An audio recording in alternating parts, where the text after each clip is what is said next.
जय जय जय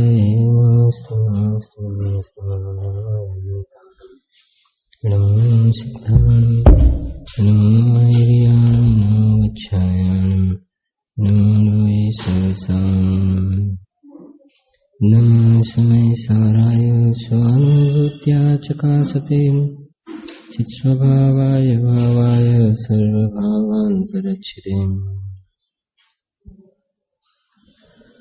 जो विमानवासी हूँ था सम्यक दर्शन बिन दुख पाए तहते क्षय था वर्तन धरे यों परिवर्तन पूरे करे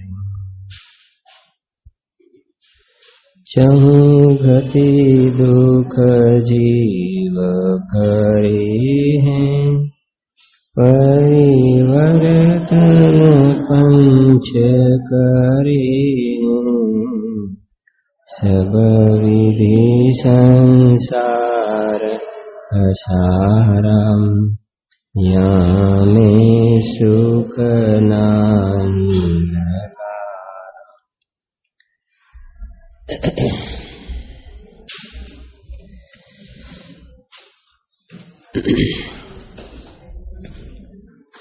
ये पंक्ति कही ने हमारा छिल्ली चहु गति दुख जीव भरे हैं। ये पंक्ति ने भाइयों नहीं बोलता, बहनों बोलो जो एक साथ है। भाइयों नहीं, बहनों।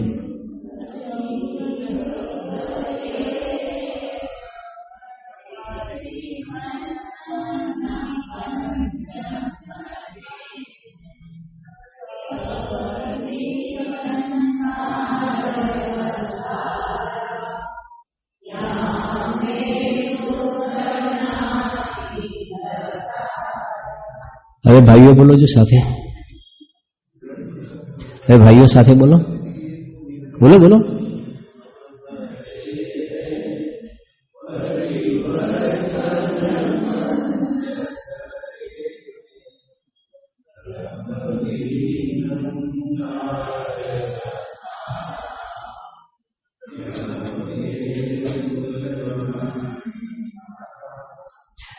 પાછળથી અવાજ જે ધીમો થઈ જતો હતો બીજી લાઈનમાં એ ના થવું જોઈએ. ખ્યાલ આવે છે? કહેવાનો ભાવાર્થ એ છે કે આ બધી વસ્તુઓ તો કંઠસ્થ હોવી જોઈએ. જો જ્યારે વૃદ્ધાવસ્થા આવશે એ વખતે છડાડા તમારે તૈયાર કરવી હશે, આંખ કામ નહીં કરતી હોય તો એ પંક્તિઓ દેખાશે નહીં, લખેલી હશે તો એ નહીં દેખાય. કાનથી કોઈ સંભળાવશે, મતલબ સંભળાવશે પણ કાન કામ નહીં કરતા હોય તો નહીં સંભળાય. પણ અંદરમાં તમે સ્ટોર કરી રાખ્યું હશે, ધારણામાં બાર ભાવનાને તૈયાર કરી રાખી હશે તો અંદરમાં એને વાગોળવાથી કોઈ રોકી નહીં શકે. તો એ છે ભાઈ.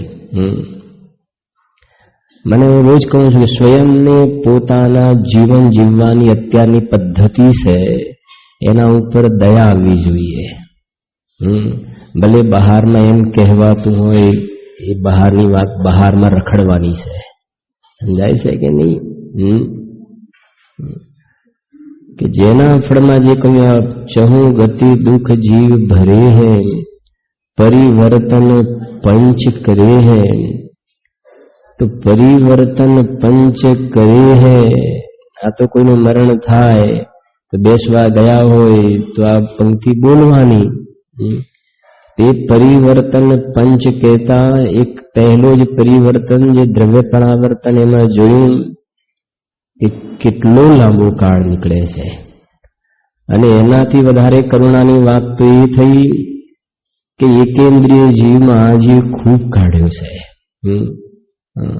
જગતમાં તો એમ કે બિચારા અમે જ્યારથી જોયું ત્યારે ભાડાના મકાનમાં જ છે. આખી જિંદગી એ ભાડાના મકાન, પોતાનું એક મકાન પણ ના લઈ શક્યા. એના ઉપર તો આ જીવને દયા આવે. પણ આ પોતે અનંત કાળ એકેન્દ્રિય પર્યાયમાં રહ્યો. અને આ પર્યાયમાં ના સુધર્યો તો પાછું ભાડાના મકાનમાં એક કેન્દ્રીયમાં ચાલ્યો જઈશ. તરસ તો પોતાના જીવન જીવવાના જે સમય સમય જે પરિણામ થઈ રહ્યા છે, અને જે વચનામૃતમાં જે સ્પષ્ટ લખ્યું છે કે પરિણામોનું ફળ નહીં મળે એવું તો નહીં બને ભાઈ. એના હિસાબ કિતાબ લેખા જોખા તો થશે ને. એ સિદ્ધ ભગવાનની પૂજામાં લખ્યું એટલા માટે, और फिर नरक निगोदो बीच हुई सब निर्णय, બધા નિર્ણય થશે બધા. હા, કાનૂન છે, સર્વજ્ઞ ભગવાનના કાનૂન છે. આ જગતના જે કાનૂન છે કે આ કલમ લાગે ને આ કલમ લાગે, એમાંથી તો લોકો છૂટવાના રસ્તા પણ જાણતા હોય છે. પણ સર્વજ્ઞ ભગવાનના જે કાનૂન છે એ તો વસ્તુ સ્વરૂપની વ્યવસ્થા છે. ભગવાને કાનૂન બનાવ્યા નથી, પણ વિશ્વની આવી વ્યવસ્થા છે કે પાપના પરિણામ કરે તો જીવ નરકમાં જાય છે.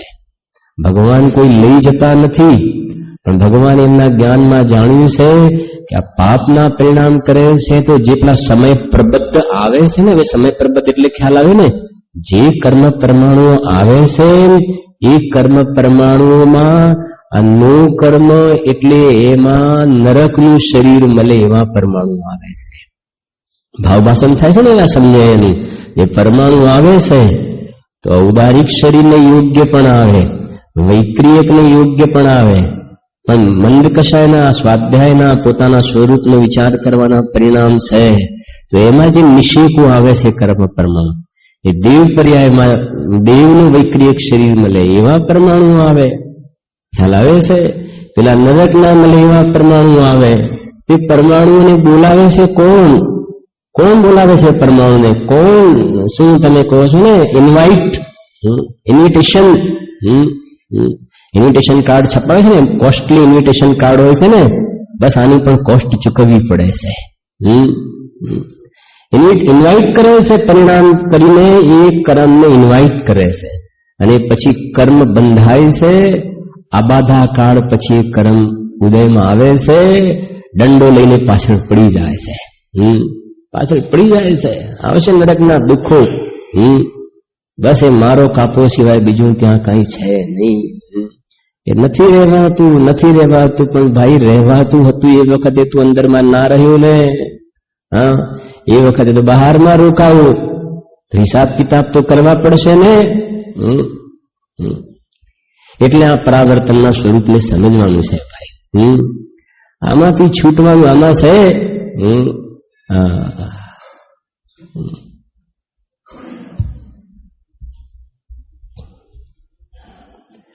નથી હોતા જૂની અંદર જે બધા પ્રાણીઓ હોય છે ને, હા, એ બંધાયેલા જ છે ને અંદરમાં. હા, એમ આ જીવની સ્થિતિ એવી છે જે પેલા જૂની અંદર પેલા બંધાયેલા છે પાંજરામાં, એમાં અનાદિકાળથી આ કર્મોના બંધનમાં શું છે? બંધાયેલું છે. આ જૂમાં પ્રાણીઓને જોવા જાય છે, ભગવાનના જ્ઞાનમાં જૂમાં બેઠેલા જીવો દેખાય છે બંધાયેલા. સમજાય છે? હા, કે ચહું ગતિ દુઃખ જીવ. ભગવાન એમના જ્ઞાનમાં જોયું કે આ સંસાર ચાર ગતિનો જે વ્યવસ્થા છે એમાં જૂમાં આ જીવો આવા પ્રકારના દુઃખોને સહન કરી રહ્યા છે. ભેદ વિજ્ઞાનના ભાવના ફલમાં. અને એમાં છેલ્લે આપણે કાલે જોયું આ અનંત કોને કહેવાય.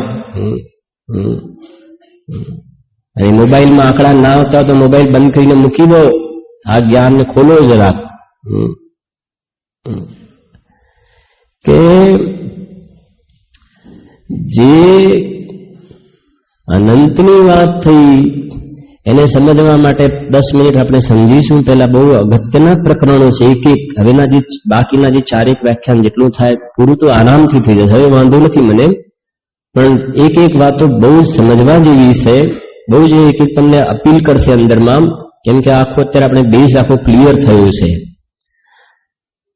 તો જે સંખ્યાત, અસંખ્યાત અને અનંત એ જ્ઞાનમાં સમજી શકાય છે. આપણે જ્ઞાનની અંદર જે કહ્યું ને કે કપડાને મીટરથી સમજાય, કે આટલા મીટર, દૂધને લીટરથી સમજીએ છીએ, એવી રીતે આ જે સંખ્યાત, અસંખ્યાત, અનંત તે જ્ઞાનની પહોંચ કેટલી સુધી સેના પરથી નક્કી થાય છે. તો પેલું સંખ્યાતમાં લીધું કે જ્યાં સુધી પહોંચ છે ને એ ઉત્કૃષ્ટ સંખ્યાત છેલ્લો પોઈન્ટ જોયો હતો ને, એ શ્રુત કેવલી ભગવાન, મને શ્રુત કેવલી ગાંધ શાંગના જે પાઠી શ્રુત કેવલી છે ત્યાં સુધી જાણે છે. પછી એમનું જ્ઞાન કામ કરતું નથી. તે થઈ ગયો અવધિ જ્ઞાનનો વિષય.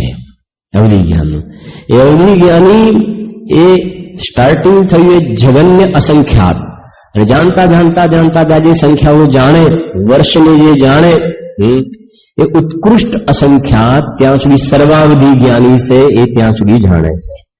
પછી એ સર્વાવધિ જ્ઞાનીના વિષય પણ બનતો નથી, એ અવધિ જ્ઞાનનો વિષય નથી બનતો. તો એ પછી એ ઉત્કૃષ્ટ અસંખ્યાતમાં +1 કરીને +1 એટલે આવી ગયું અનંતમાં. કેમ? કેમ કે સર્વાવધિ જ્ઞાનનો વિષય બન્યો નહીં, એટલે અનંતના ખાતામાં ગયું. માને એ અવધિ જ્ઞાન પછી આવ્યું કેવલ જ્ઞાન. માને કેવલ જ્ઞાનમાં જણાય છે કે આનો કાળ કેટલો લાંબો છે. ખ્યાલ આવી ગયો ને? કેવલ જ્ઞાનમાં અંત છે ખરો એનો, એ અંત છે એટલે તેનું નામ સક્ષય અનંતના ભેદ છે. સક્ષય ક્ષય થાય છે એટલે છે અંત ખરો, એટલે આમ તો અસંખ્યાત જ છે, પણ અવધિ જ્ઞાનમાં એનો અંત દેખાતો નથી, એટલે એને અનંતમાં મૂક્યું. એને સક્ષય અનંત કેવલ જ્ઞાનમાં એનો અંત દેખાય છે. બરાબર?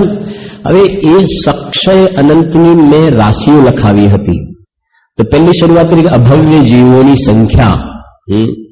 તો અભવ્ય જીવોની જે સંખ્યા છે ને એ સક્ષય અનંતમાં, એ કેવલ જ્ઞાનનો વિષય. હવે તમને ખ્યાલ આવ્યો ને, કેવલ જ્ઞાનનો વિષય કમલેશભાઈ. હવે એના પછી આગળ વધતા વધતા સીધું આપણા પ્રકરણ પર અર્ધ પૂદગલ પરાવર્તનનો કાળ. બરાબર? તો અર્ધ પૂદગલ પરાવર્તનનો કાળ એ સક્ષય અનંત, પછી એ પૂદગલ પરાવર્તન, પછી ક્ષેત્ર, પછી કાળ, પછી ભવ, પછી ભાવ. તો આ બધા એક કરતા બીજામાં અનંત કાળ નીકળી જાય. નથી ને? આના કરતા દ્રવ્ય પરાવર્તન કરતા ક્ષેત્ર પરાવર્તનનો કાળ અનંત ઘણો મોટો. પેલા અનંત ઘણો, અનંત ઘણો, અનંત ઘણો, અનંત ઘણો. તો એ બધો કાળ કેવલ જ્ઞાનમાં જણાય છે કે આટલો કાળ. એન્ડ પણ જણાય છે કે જેમ આ જીવ સંસારમાં પરિભ્રમણ કરે છે તો આવા અનંત પરાવર્તન કરે તો કાળ તો થયો ને. પછી આ જીવનો મોક્ષ થવાનું છે, મોક્ષ થવાનું છે, તો એ કહે છે કે આ પરાવર્તન શું થઈ જશે? બંધ. તો ભગવાનના જ્ઞાનમાં એનો અંત પણ દેખાય છે, પણ અવધિ જ્ઞાનમાં એનો અંત દેખાતો નથી. એટલે આનું નામ શું આપ્યું? સક્ષયાનંદ. જેમ આપણે છેડાડામાં બોલીએ છીએ, મુનિવ્રત ધાર અનંત બાર ગ્રેવક ઉપજાયો. તો બોલીએ ને, મુનિ વ્રત ધારણ કરીને તમે અને મેં, મુનિ વ્રત ધારણ કરીને દ્રવ્યલિંગ ધારણ કરીને 9મી ગ્રૈવક સુધી અનંત વાર ગયા. કેટલી વાર?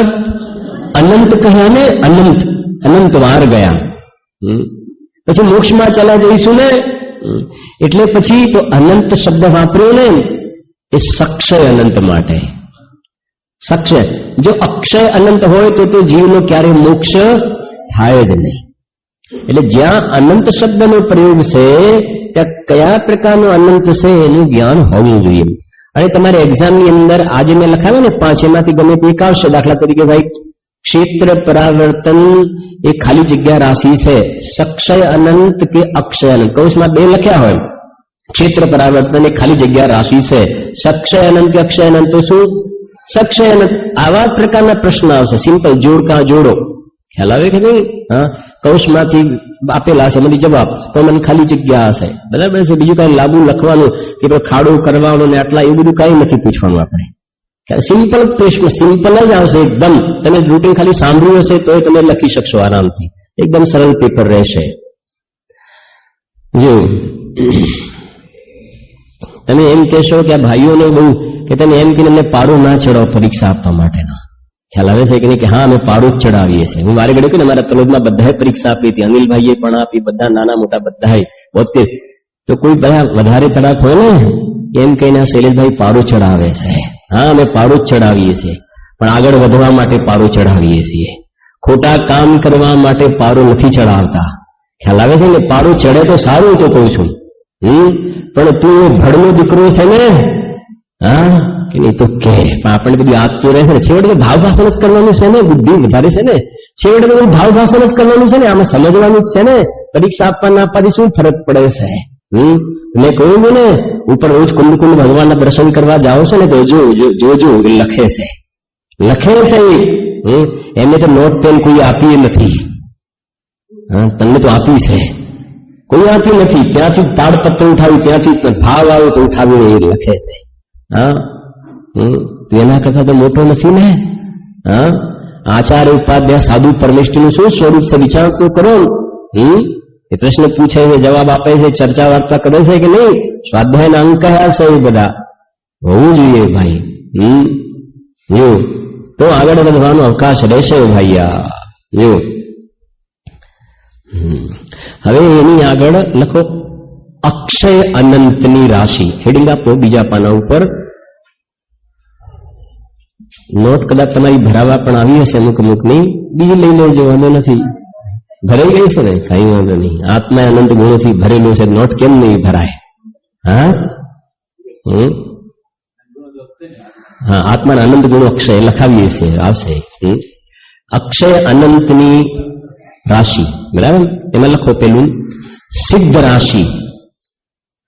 સિદ્ધ રાશિ, રાશિ એટલે ખબર પડે છે ને, ઢગલો, સંખ્યા, સિદ્ધોની સંખ્યા. બોલે એક સિદ્ધમાં કેટલા સિદ્ધ? અનંત કહીએ છે ને, તે સિદ્ધોની સંખ્યા કેટલી દેવેશભાઈ? અક્ષય અનંત.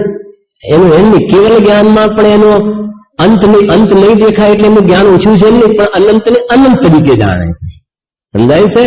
જો એનો અંત દેખે તો પછી સક્ષય થઈ ગયું, પણ અનંત છે ને, અનંત તરીકે જાણે છે. તો શું લખ્યું? સિદ્ધ રાશિ લખ્યું. નંબર 2, ભૂતકાળના સમયોની સંખ્યા. ભૂતકાળના સમયોની સંખ્યા.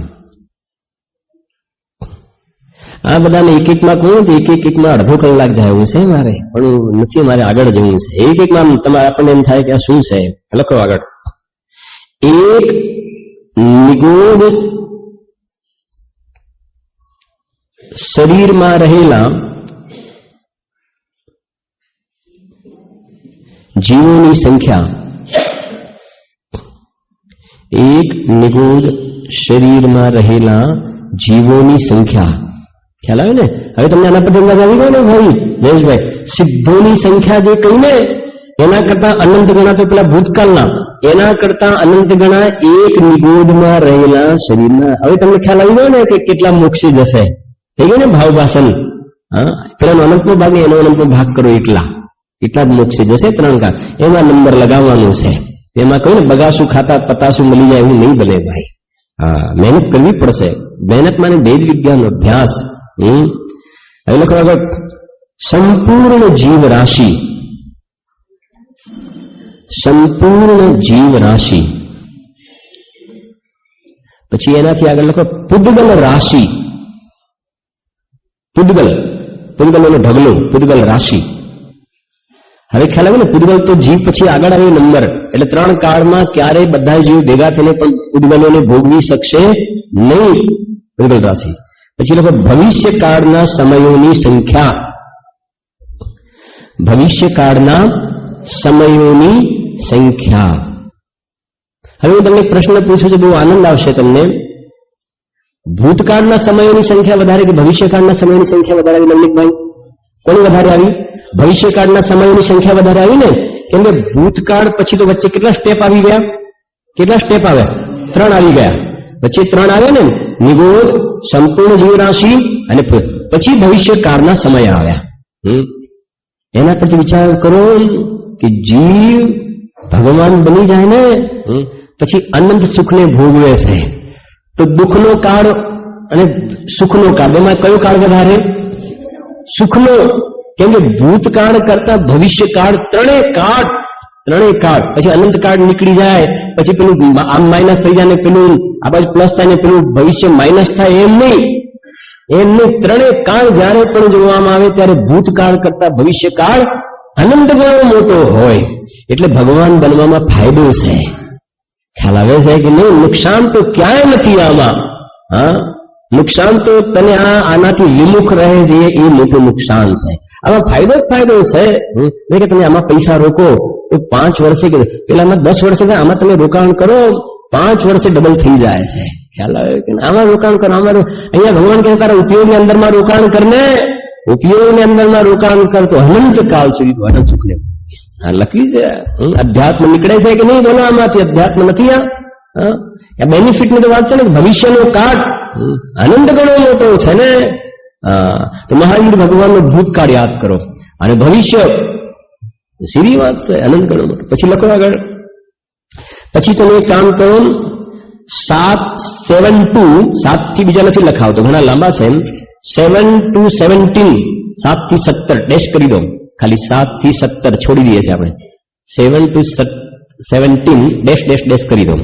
પછી છેલ્લું લાસ્ટમાં લખી દો 18મું લખાવું છું. કેવલ જ્ઞાનના અવિભાગ પ્રતિચ્છેદોની સંખ્યા. કેવલ જ્ઞાનના અવિભાગ પ્રતિચ્છેદોની સંખ્યા. માને જે કહ્યું ને પેલું સમજાવ્યું ને, બકરીનું દૂધ છે, ગાયનું દૂધ છે, ભેંસનું દૂધ છે, ચિકાસ વધારે હોય છે. એમ જ્ઞાન ગુણની પર્યાય બધાની, જ્ઞાન મતિ જ્ઞાન, શ્રુતિ જ્ઞાન, અધિ જ્ઞાન, મનત્વ જ્ઞાન, કેવલ જ્ઞાન. પણ એમાં જે કેવલ જ્ઞાનની પર્યાય છે ને એની તાકાત.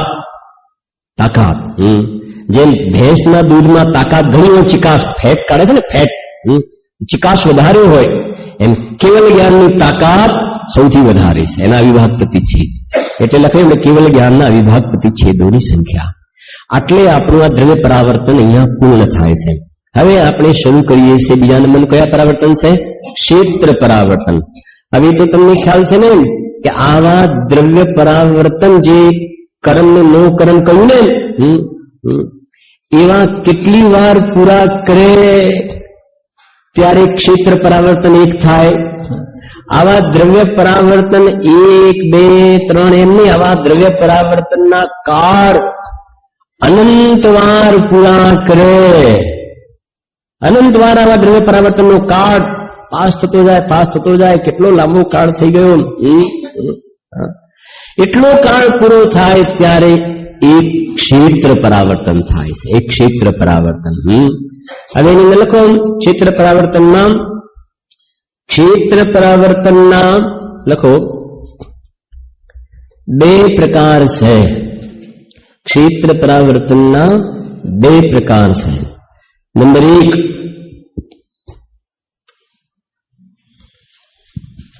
સ્વક્ષેત્ર પરાવર્તન.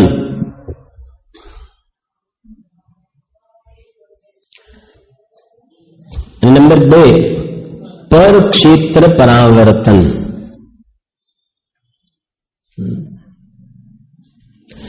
જો જેમ પેલા દ્રવ્ય પરાવર્તનના 2 પ્રકાર હતા ને નીતિનભાઈ, દ્રવ્ય પરાવર્તનના કેટલા 2 પ્રકાર હતા પરેશભાઈ? કયા? નો કર્મ દ્રવ્ય પરાવર્તન અને કર્મ દ્રવ્ય. સિમ્પલ જ છે. નો કર્મ તો નો કાઢી નાખો. નો કર્મ દ્રવ્ય પરાવર્તન અને બીજું કર્મ દ્રવ્ય પરાવર્તન. આ તો પૂછ્યું છે તમારે પરીક્ષામાં મેં. નો કર્મ દ્રવ્ય પરાવર્તન અને બીજું કર્મ દ્રવ્ય પરાવર્તન. તો એના 2 પ્રકાર થઈ ગયા. એટલે ક્ષેત્ર પરાવર્તનના પણ 2 પ્રકાર, સ્વક્ષેત્ર અને પરક્ષેત્ર. તો જેમ પેલા બંને પરાવર્તનનો કાળ ભેગો થાય ત્યારે એક પૂર્વલ પરાવર્તન કહેવાય, એવી રીતે આ સ્વક્ષેત્ર પરાવર્તન અને પરક્ષેત્ર પરાવર્તન બંનેનો કાળ ભેગો કરી દો, પેલા પ્લસ પ્લસ 2 ભેગા કરો તો એને એક ક્ષેત્ર પરાવર્તન કહેવાય. હવે આપણે એમાંથી સૌથી પહેલા શું સમજીશું? સ્વક્ષેત્ર પરાવર્તન. બરાબર? તો લખો સ્વક્ષેત્ર પરાવર્તન. એક મિનિટ ભારો. એના પહેલા લખો તમે એક વ્યાખ્યા લખો. અવગાહના કોને કહે છે? એક પ્રશ્ન લખો. અવગાહના કોને કહે છે? એનો જવાબ લખો. આકાશના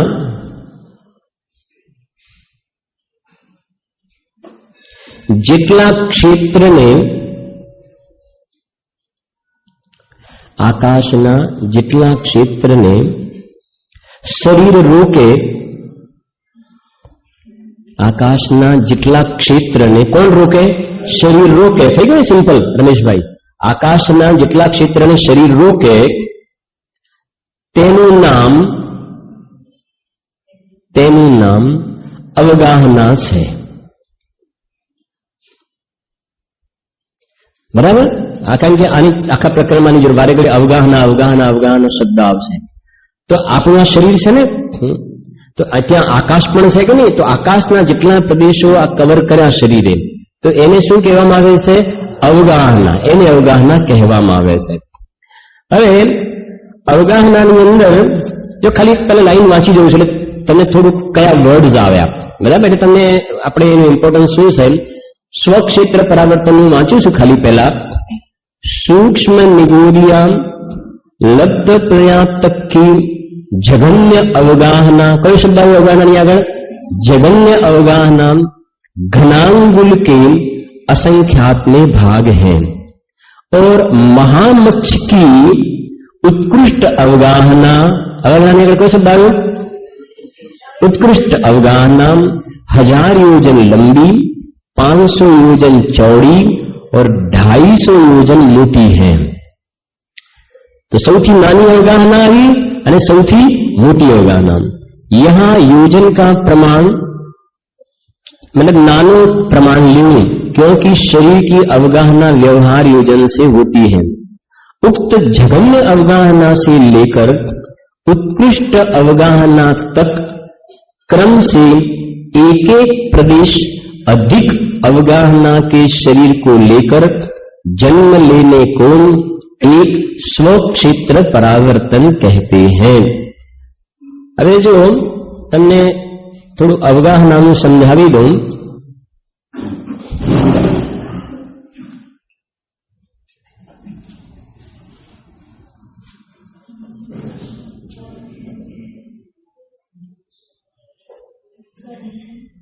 ક્ષેત્ર પરાવર્તન બરાબર.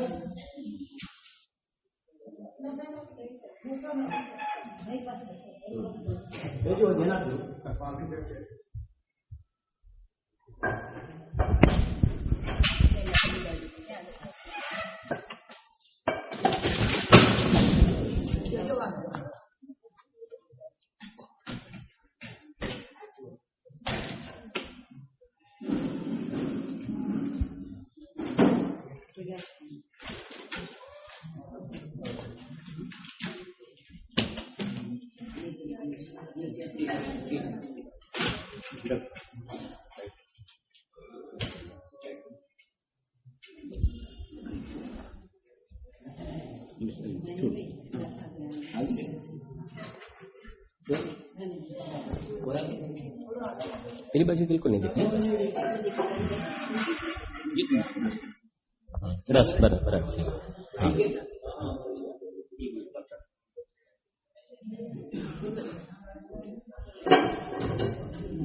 जी હવે ધ્યાન આપજો.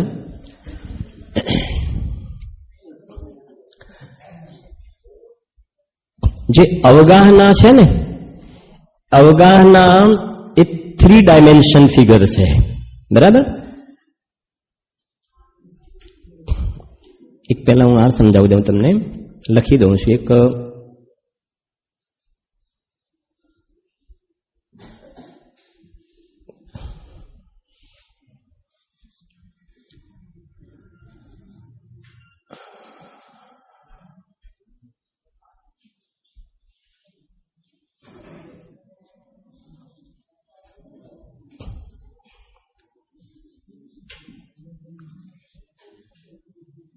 જગન્ય અવગાહના અને ઉત્કૃષ્ટ અવગાહના. હવે એની નીચે હું લખું છું 2-3 વસ્તુ.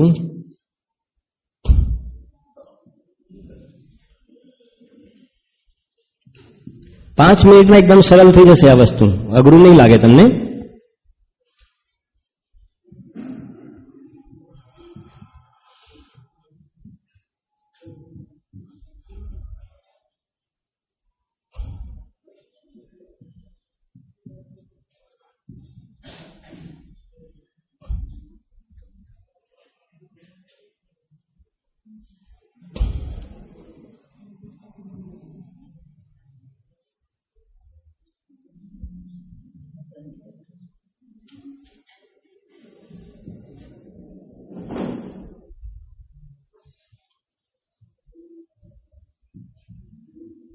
જો અહીંયા મેં લખ્યું છે અંગુલનો અસંખ્યાતનો ભાગ, બરાબર.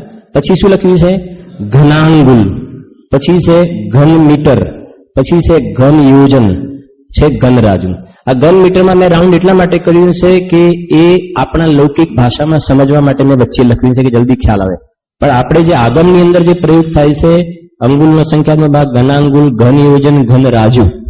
તો ઘન શબ્દ કોને કહેવાય? જેમ સમજો આ વાયર આશરે કેટલા મીટર લાંબો હશે? આશરે એપ્રોક્સિમેટ અહીંયાથી ત્યાં સુધી 10 મીટર. 10 મીટર. બીજી રીતે કહું કે અહીંયાથી આ જે એલ્યુમિનિયમની પટ્ટી છે એ સમજો કે 2 મીટર લાંબી છે. તો પટ્ટી કેટલી લાંબી? 2 મીટર. તો લંબાઈ છે ને એ મીટરમાં મપાય છે, બરાબર છે? ભાઈઓને બહુ વાંધો નહીં આવે અદ્યપી, લંબાઈ મીટરમાં. હવે આ લંબાઈ અને આ ઊંચાઈ થઈ ગઈ, અથવા લંબાઈ ને પહોળાઈ, તો ક્ષેત્રફળ થઈ ગયું ત્યાં આગળ.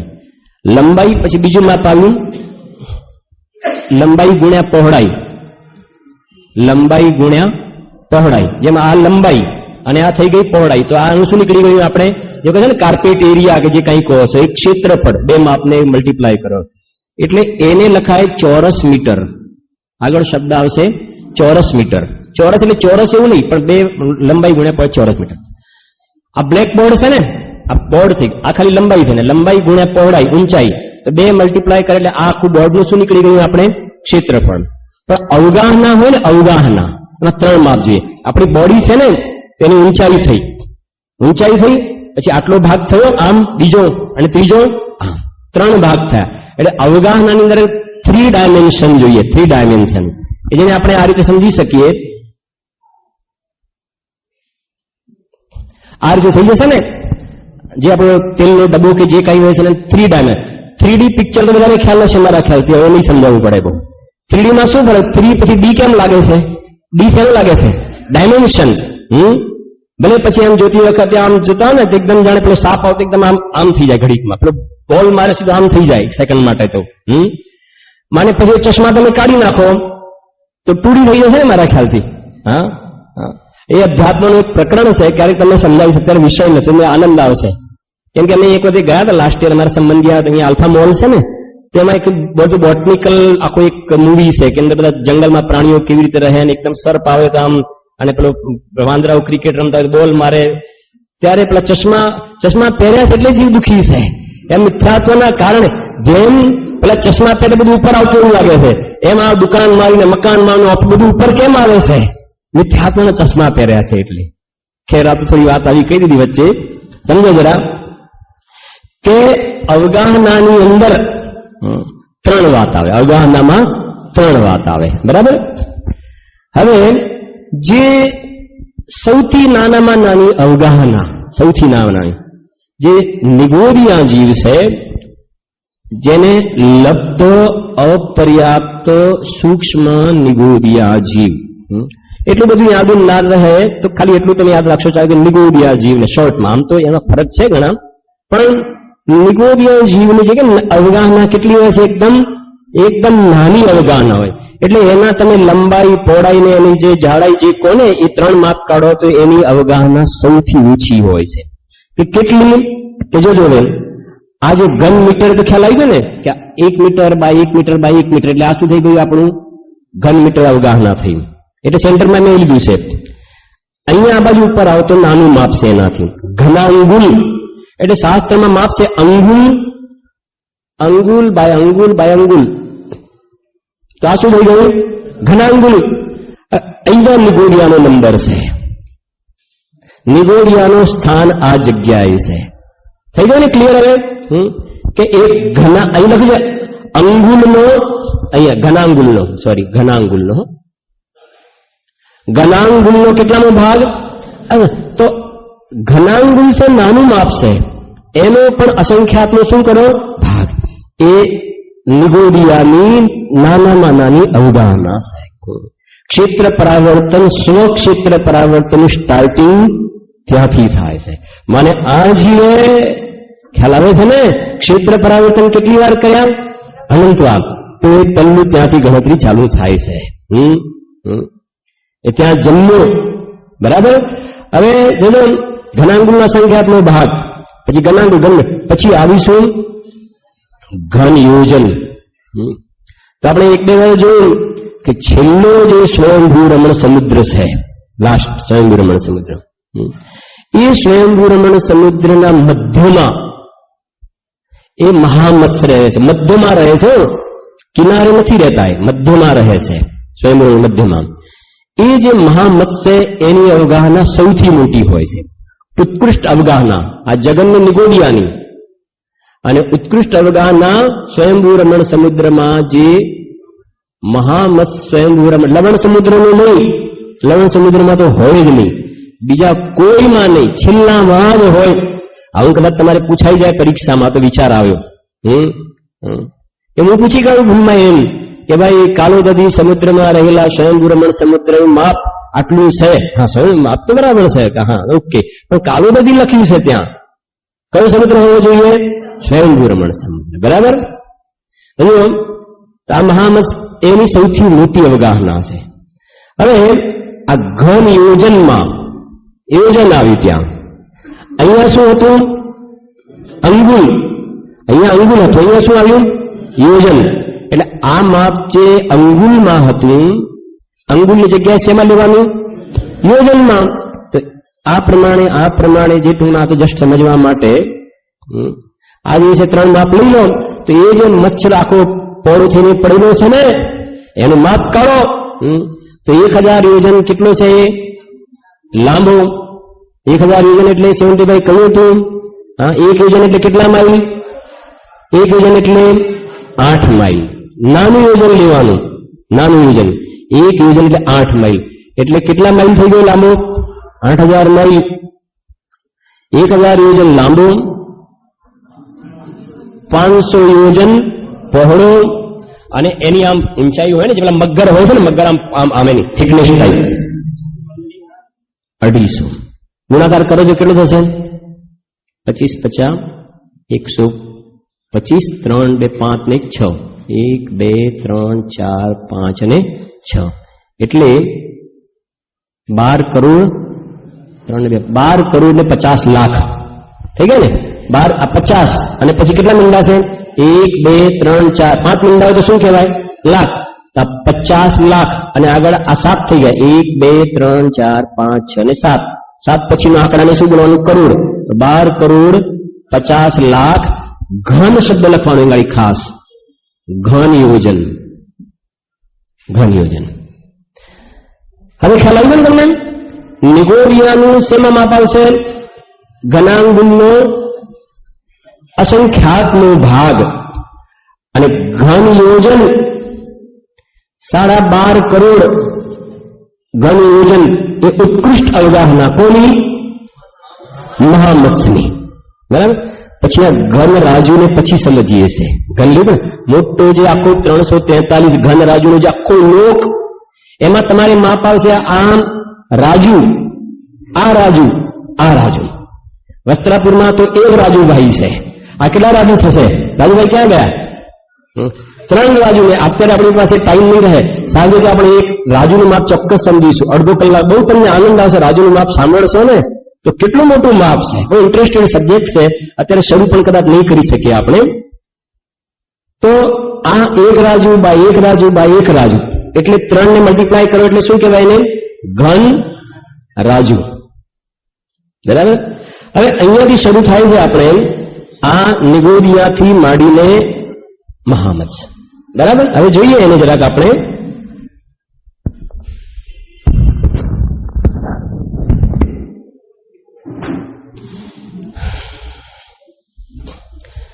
જો હવે ધ્યાન આપજો જરાક. અવગાહનાની વાત થઈ ને હવે આપણે આટલે શું થાય અહીંયા સમજો. પછી લખજો હવે કે પેન આપો ને ચિરનભાઈ તમારી. આને આપણે સમજીએ સૌથી નાનામાં નાની અવગાહના, આટલો ભાગ. નિગોડિયાનો જીવની એટલી જગ્યા. હવે અહીંયા એ કહેવા માંગે છે કે જેમ પેલું આ બધામાં ખ્યાલ રાખવાનું કે અહીંયા જન્મ્યો જીવ, પછી એની અવગાહના મોટી મોટી મોટી મોટી મોટી થતી થતી જાય ને, જીવોની અવગાહના વધતો એની સૌથી મોટી અવગાહના સ્વયંભૂ રમણ સમુદ્રપાળ, એની સૌથી મોટી અવગાહના છે. આ પ્રમાણે ક્રમ છે. હવે આમાં આને જન્મ લીધો, પછી શું થયું કે કૂતરાના ભાવમાં ગયો, એ તો અવગાહના વધી ગઈ સીધી, એ નહીં ચાલે. આ જે નાનામાં નાની અવગાહના લીધી ને, સાંભળવું જરાક, પછી એના કરતા એક પ્રદેશ વધારે કે ના, હજુ તમે મિસ કરી, થોડું છૂટી ગયું. કે શું? હવે સાંભળો કે આ જેટલી નાની અવગાહના છે, જેટલી એની અંદર જો પેલા વાંચીને તમે સંભળાવી દઉં છું, પેલા સાંભળો, પછી તમે જે ક્વેશ્ચન થાય ને, જો એ વાંચું છું. પેલા કોઈ સૂક્ષ્મ निगोरिया, सामर्थ्य शांति दिन, सूक्ष्म निगोरिया जीव की जगन्य अवगाहना को लेकर उत्पन्न हुआ, ठीक है ना, जगन्य अवगाहना को लेकर उत्पन्न हुआ, आयु पूर्ण करके मर गया, फिर जघन्य अवगाहना के जितने प्रदेश हैं उतनी बार तो अर्थात असंख्य बार वह ही जगन्य अवगाहना को धारण करके जन्मे, जगन्य अवगाहना के भी असंख्य प्रदेश हैं. આ એક સમજ ગુરુદેવના પ્રવચનમાં ઘણી વાર આવે છે કે આ નિગોરિયા જીવે આ જગ્યા રોકી તો આત્મા જે છે એના પ્રદેશો કેટલા છે? અસંખ્ય પ્રદેશ છે આત્મા, અસંખ્ય પ્રદેશ. તો એ સંકોચાશે ને, આમ સંકોચ થાય ને પછી વિસ્તાર, તો સંકોચાય સંકોચાય સંકોચાય તો પણ લોકાકાશના, આકાશના મિનિમમ અસંખ્ય પ્રદેશ તો રોકે છે. શું કહ્યું? એમ દબાય દબાય દબાય શ્રિંક થાય થાય થાય, પણ તો પણ છેલ્લે એ અવગાહનાની વ્યાખ્યા શું કરી? આકાશના જેટલા પ્રદેશ રોકે, અવગાહના જેટલા પ્રદેશ, તો એ શ્રિંક થાય ને, તો પણ છેલ્લે શ્રિંક થશે તો પણ આકાશના કેટલા પ્રદેશ રોકશે? અસંખ્ય પ્રદેશ તો રોકશે જ. એનાથી ના જેમ પરમાણુ છૂટો છૂટો સ્કંદમાંથી છૂટું પડી પડી એક પરમાણુ એક પ્રદેશને રોકે, એક પરમાણુ કેટલી જગ્યા રોકે? એક પ્રદેશને. એવી રીતે આત્માનો શ્રિંક થતો જાય, થતો સંકોચાતો જાય, અને છેલ્લે એક પ્રદેશમાં આત્મા શબ્દ રહી જાય. એને રહેવા માટે ઓછામાં ઓછા લોકાકાશના કેટલા પ્રદેશ જોઈએ? અસંખ્ય પ્રદેશ જોઈએ. ફરીથી સમજો, બેમાં મિસઅન્ડરસ્ટેન્ડિંગ ના થાય. આત્માના પ્રદેશ કેટલા છે સંદીપભાઈ, ગણેશભાઈ? આત્માના પ્રદેશ કેટલા ડોક્ટર સાહેબ? અસંખ્ય પ્રદેશ, અસંખ્ય પ્રદેશ. નિગોદમાં છે જીવ, અત્યારે આકાશના પ્રદેશની બાજુમાં મૂકજો હમણાં થોડો ટાઈમ. નિગોદમાં છે જીવ, નિગોદમાં છે ને એ વખતે અસંખ્ય પ્રદેશ છે આત્મા. પછી નિગોદમાંથી નીકળ્યો, મનુષ્ય પર્યા ધારણ કરી, તો શરીર તો મોટું થયું ને, અને આકાશના પ્રદેશો પણ વધારે રોક્યા. ભલે આકાશના પ્રદેશો વધારે રોક્યા, પણ આત્માના પ્રદેશો તો કેટલા રહ્યા? એટલા અસંખ્ય જ રહ્યા. એ પ્રદેશોનું શું થયું? સંકોચ વિસ્તાર. તો પ્રદેશોની સંખ્યા એટલી ને એટલી જ રહી. પછી એ જે સમુદ્ઘાત કરે છે, કેવલી સમુદ્ઘાત સાંભળ્યું છે, આખા 343 ઘન રાજ્યોનો જે લોક છે એમાં આખો એક જ આત્મા ફેલાય, દંડ કપાળ પ્રતરને પૂરણ આખા ફેલાય સમુદ્ઘાત વખતે. એક અલગ પ્રકરણ છે. ફેલાય એ વખતે પણ આત્માના પ્રદેશોની સંખ્યા કેટલી? કેટલી? અસંખ્યા. હવે હું તમને પૂછું એક પ્રશ્ન જરાક, આત્માના અસંખ્ય પ્રદેશો તો કહ્યા, પણ કોના જેટલા અસંખ્ય પ્રદેશ? કોના જેટલા અસંખ્ય પ્રદેશ? કે બોલે છે ને લોક પ્રમાણ અસંખ્ય પ્રદેશ, એમ બોલીએ છીએ. લોક પ્રમાણ અસંખ્ય, લોક પ્રમાણ અસંખ્ય પ્રદેશ. તેનો મતલબ જ્યારે કેવલ જ્ઞાન કેવલી સમુદ્ઘાત કરે એ વખતે એ આખું જે લોક છે એના એક એક પ્રદેશ ઉપર આત્માનો એક એક પ્રદેશ ગોઠવાઈ જશે. સમજી ગયા મને? કેમ કે આત્માના પ્રદેશો તમે બતાવે કુલ કેટલા? કે લોક પ્રમાણ અસંખ્ય. તો જયારે સમુદ્ઘાત કર્યો એ વખતે આકાશ, લોકાકાશના દરેક પ્રદેશ ઉપર આત્માનો એક એક પ્રદેશ બિલકુલ ગોઠવાયેલો હશે. અને સંકોચ થાય એ વખતે લોકાકાશથી ભલે નાનું થઈ ગયું પણ પ્રદેશોની સંખ્યા કેટલી રહેશે? એટલી રહેશે. અને લોકાકાશ પ્રમાણ જગ્યા રોકીને સમુદ્ર કરતી પણ નાનો થતો જાય નિગોડમાં ગયો ને જે નિગોડમાં રહેવાનો અવસર આવ્યો એને તો એ વખતે પણ લોકાકાશના અસંખ્ય પ્રદેશ તો આત્મા રોકશે, એટલી જગ્યા તો કવર કરશે. હા, લોકાકાશના. હા, એક વખતે પણ અસંખ્ય પ્રદેશ. અલોકાકાશનો તો છે જ, અલોકાકાશનો તો પ્રશ્ન છે નહીં. હા હા હા હા હા હા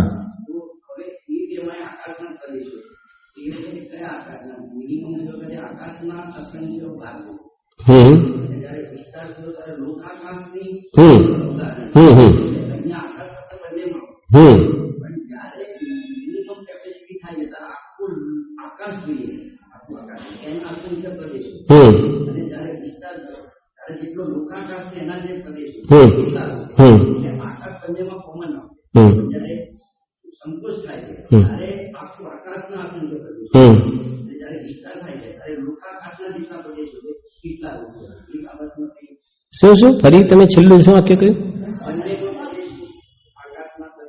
આકાશ નહીં, લોકાકાશ. લોકાકાશ જ લેવાનું છે અહીંયા ગાડી.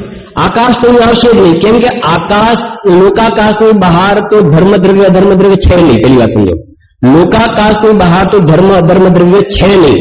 અને જીવના પ્રદેશોની જે સંખ્યા કઈ જો તમને સમજાવું, 10 મિનિટ છે આપણી પાસે. જીવના જે પ્રદેશોની સંખ્યા કઈ ને એ ધર્મ અધર્મ દ્રવ્યના જેટલા પ્રદેશો છે ને એ લોકાકાશ પ્રમાણ જીવના પ્રદેશોની સંખ્યા. અસંખ્ય કેટલા? કે લોકાકાશ પ્રમાણ. લોકાકાશ છે એટલે ધર્મ દ્રવ્યના જેટલા પ્રદેશ અધર્મ દ્રવ્યના જેટલા પ્રદેશ એટલા જ જીવના પ્રદેશ. જો એની વાંધો નથી, આપણું કન્ટિન્યુ પ્રકરણ છે.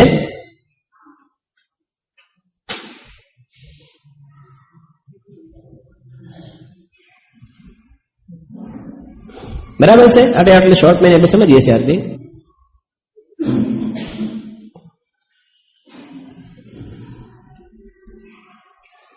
બરાબર છે? આ લોક છે આપણો.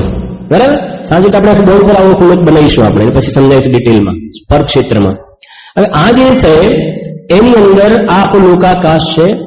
બરાબર, બાકી આ બધું તો અલોકાકાશ થઈ ગયું, આખું બહાર તો અલોકાકાશ. હવે અહીંયા આ લોકાકાશના જેટલા આકાશ દ્રવ્યના અહીંયા લોકાકાશમાં જેટલા પ્રદેશોની સંખ્યા છે ટોટલ, એટલા દરેક જીવના પ્રદેશોની સંખ્યા છે, એટલી પ્રદેશ.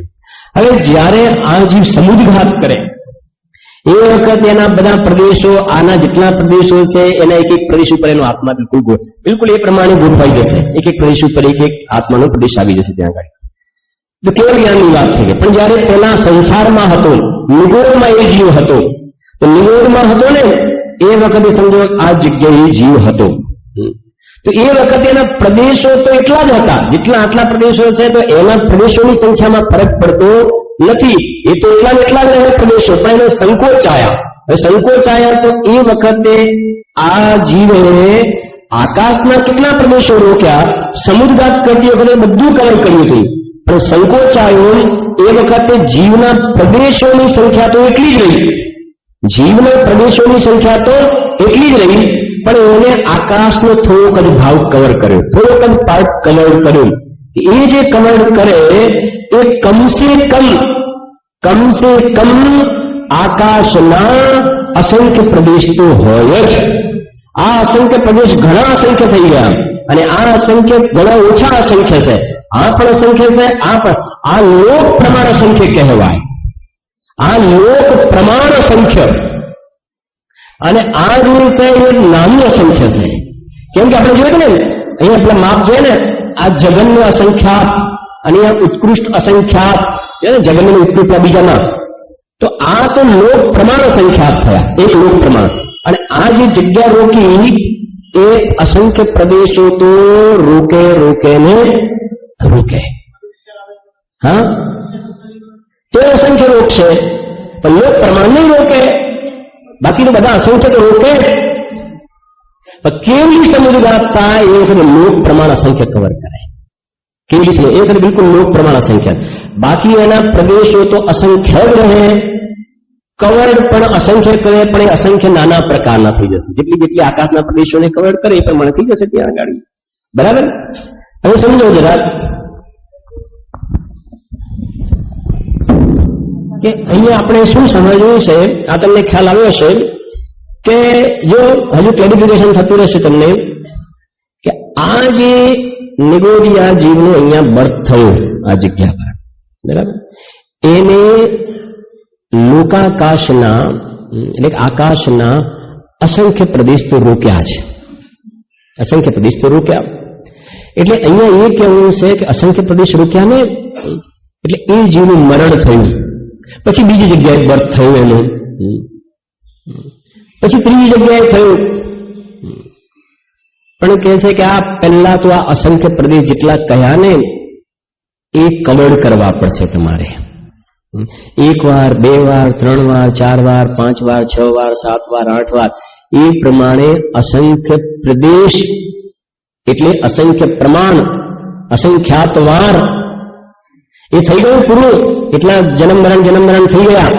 પછી આ નિગોરિયાની જે અવગાહના કઈ એના કરતા એક પ્રદેશ પછી વધો, પછી એક પ્રદેશ. પહેલા નિગોરિયાએ જેટલી આકાશની જગ્યા રોકી હતી, જેટલા પ્રદેશો, એટલી વાર તો તમારે જન્મ કરવાના. વચ્ચે બીજી જગ્યાએ જન્મ થયો ગણતરીમાં લેવાનો નહીં, પણ કાળની ગણતરીમાં ગણતરી કરવાની. ખ્યાલ આવ્યો ને? એ તો તમને બરાબર આવડી ગયું હવે. હા, એ તો ગણતરીમાં લેવાનું. પછી એક એક પ્રદેશ વધતો જાય, વચ્ચે બીજે ક્યાંય જન્મ થયો એ પાછો ગણતરીમાં લેવાનો નહીં, પાછો બીજે થયો. એ પ્રમાણે ક્રમ પૂરો કરતા કરતા કરતા કરતા કરતા કરતા છેલ્લે 12.5 કરોડ મોટી જે અવગાહના સ્વયંભૂ રમણ સમુદ્રમાં મધ્યમાં જે મહામત્સ્ય છે એની જેટલી અવગાહના છે ક્રમશઃ વધતો જાય. વચ્ચે જે અક્રમે જે ભાવ કરાય કાળ ગણતરીમાં લેવાનું, પણ એ કહે છે કે અનુક્રમમાં ગણતરીમાં લેવાનું નહીં. એ પ્રમાણે કવર કરતા કરતા એના પરથી વિચાર કરો. એ જે બોલું ભવ વન મેં જી ભર ઘૂમ ચુકા, આ બધા પ્રકારના ભવો ધારણ કરીને બેઠો છે. સમજાય છે ને? એના પર આવા ક્ષેત્ર પરાવર્તન આજે કેટલા કર્યા છે? અનંત. આગળ આવશે. એનો મતલબ સ્વયંભૂ રમણ સમુદ્રનું મહામત્સ્ય 12.5 કરોડના યોજન વાળો જીવ, આ પણ આ આત્મા એવી જાતિની અવગાહનાને ધારણ કરીને પણ અનંતવાર જન્મ્યો મળ્યું છે. સમજાય છે? અને એ સિવાય બીજા પ્રકારના જે નિગોરિયાના પાછો બીજે જન્મ્યો, પાછો એ એટલી જ અવગાહના, પાછી એટલી જ અવગાહના, પાછી એટલી જ અવગાહના. એ પ્રમાણે જયારે ક્રમશઃ આખું પૂરું કરે તો સ્વક્ષેત્ર પરાવર્તન કહ્યું. શું? સ્વક્ષેત્ર એટલા માટે કહ્યું કે એમાં આત્માના પ્રદેશો લીધા છે, આત્માની અવગાહના લીધી છે, આત્માની અવગાહના. અને પરક્ષેત્ર પરાવર્તનમાં આ 343 ઘન રાજુનો લોક છે ને એમાંનો એક પણ પ્રદેશ એવો બાકી નથી કે આ જીવે ત્યાં જન્મ મરણ ના કર્યા હોય. અને એમાં ક્રમશઃ લેવાનું છે. એના પરથી ખ્યાલ આવશે, રૂવાટા ઉભા થઈ જશે કે નીચે જે 7 નરક છે 343 ઘન રાજ્યમાં નહીં આવે કે ત્યાં જીવે અનંતવાર જન્મો મળ્યો, પાછો ત્યાંથી નીકળીને બીજે જન્મો, એ ગણતરીમાં નહીં, બાજુમાં ફરી જન્મો તો ગણતરીમાં લેવાશે. બીજો જન્મ્યા કે નહીં, બાજુના પ્રદેશમાં જન્મ લો. એનો મતલબ નરકની અંદર આ 343 ઘન રાજ્યમાં નરકના તમે ખાલી ભાવ ગણતરી કરશો ને ત્યારે નીચેની જમીન ખસતી લાગે. અને એ બંને પૂરા કરો અને તમને કહું સાંજે લેવાશો તો લઈ શકો વિકલ્પ. નરકની અંદર જે શાસ્ત્રમાં દુઃખ કહ્યા છે ને એ તો થોડા જ કહ્યા છે કે પેલા બરફના ગોળાવાળામાં પેલા ધંધો એમાં આ કરે છે, આ કરે છે. સમજાવું કેવી રીતે આને? જેમ સમોસરનું વર્ણન છે ને એ શાસ્ત્રમાં કહ્યું, ખરેખર તો એ તો અદભુત છે, પણ શાસ્ત્રમાં કેવું કહેવાય? એમ કે છે નરકના દુઃખો તો ભાઈ શાસ્ત્રમાં કઈ રીતે લખી શકાય? આ તો જેટલું લખ્યું થોડું, બાકી તો નરકના દુઃખોનો પાર પડે એમ નથી. અપાર દુઃખ છે. ગુરુદેવ જેના માટે કહેતા હતા, આ એક મોઢું નહીં, કરોડ મોઢા કરવામાં આવે, એક એક મોઢામાં કરોડ જીભ મૂકવામાં આવે, અને એક એક જીભથી કરોડો ભવ સુધી વર્ણન કરવામાં આવે, તો પણ નરકના એક સમયના દુઃખનું પણ વર્ણન નથી થઈ શકતું. પારાવાર દુઃખ છે. અહીંયા તો થોડીક પ્રતિકૂળતા હોય, થોડીક પ્રતિકૂળતા. એક ડાઇનિંગ ટેબલ પર જમવાની થાળી આવતા 2 મિનિટ લેટ થાય, પાણીનો એક ગ્લાસ આવતા લેટ થાય, એમાં તો ગ્લાસ ઉછાડીને ફેંકે. એવી તો તીવ્ર કષાયના પરિણામ ભૂલી ગયો છે ને. થોડુંક સેજ આગુ પાછું વ્યવસ્થા ના જળવાય, એમાં તો બધાના પરિણામોને અવ્યવસ્થિત કરી નાખે. એવી તો આ કહેવાય ને, હા, કષાયોથી ભરેલું જીવ નરકના દુઃખને યાદ કરે તો ખબર પડે હા કે ત્યાંની સ્થિતિ શું હોય છે. અને આ 343 ગણરાજુના લોકમાં એક પણ જગ્યા એવી નથી કે આ જીવે સ્પર્શ ના કર્યો હોય. માંડ આવ્યો છે જીવ. એની ચર્ચા સાંજે કરીશું, પણ પહેલા વાંચી લઉં. આપણે પાસે 1 મિનિટ છે, આ પ્રકરણ તમને જોયું એ લખ્યું છે, તમને ખ્યાલ આવશે. આવું ભાવાસન कोई सूक्ष्म निगोरिया जीव की जगन्य अवगाहना को लेकर उत्पन्न हुआ और आयु पूर्ण करके मर गया. फिर जगन्य अवगाहना के जितने प्रदेश हैं, जो ने जगन्य अवगाहना के जितने प्रदेश हैं, ऐसा समझो, उतनी बार तो अर्थात असंख्यात बार वह ही जगन्य अवगाहना को धारण करके जन्मे. असंख्या આવી ગયો ને, असंख्या આવી ગયું ત્યાં. समझो, जगन्य अवगाहना के भी असंख्यात प्रदेश हैं. ठीक है ने? એટલે असंख्य प्रदेश तो आकाशना रोके. घनांगुल के असंख्यात में भाग 12 तक सूक्ष्म अवगाहना से ही जन्म लेने में असंख्यात जन्म हो जाएंगे. मैंने पहलू जो जग्या कही ने त्या ज क्रमशः जन्म लेवामां असंख्य भाव करी नाखशे. बीजा एवा भाव करी नाखशे जी. उसकी लौकिक गणित से गणना नहीं की जा सकती है. मध्य में अनेक अवगाहना से अनेक बार उत्पन्न होता है, उनकी तो गिनती ही नहीं है. पीछे क्रम से एक एक प्रदेश अधिक की अवगाहना को धारण करते करते महामत्स्य की उत्कृष्ट अवगाहना पर्यंत असंख्यात अवगाहनाओं के भेद. वच्चे अवगाहनाओं કેટલા भेद થઈ ગયા? असंख्यात अवगाहनाओं एवा प्रकारना भेद છે, એને ક્રમશઃ ધારણ કરે. વચ્ચે અક્રમે થાય, ગણતરીમાં લેવાના નહીં, પણ કાળ ગણતરીમાં એમ કરતા કરતા જયારે આત્મિક પૂરું થાય ત્યારે એને સ્વક્ષેત્ર પરાવર્તન કહે છે. ખ્યાલ આવે છે? સાંજે જે આપણે લેવું છે પરક્ષેત્ર પરાવર્તન અને રાજુનું માપ. કેમ કે પરક્ષેત્ર પરાવર્તનને સમજવા માટે રાજુના માપને સમજવું પણ જરૂરી છે. મતલબ સાધનું પ્રકરણ એ પ્રકારનું રહેશે. બોલો. हाँ, आत्मा शरीर वच्चे एक क्षेत्र का संबंध है. नहीं, ज्यां आत्मा है त्या ज शरीरना प्रदेशो है, त्या ज आकाशना प्रदेशो है. एकबीजाने अंदरमां अवगाहना आपवानी शक्ति है त्यां आगाड़ी. बेना वच्चे कोई आम अंतर है, आम थोड़ुं डिस्टन्स है, एवुं नथी त्यां.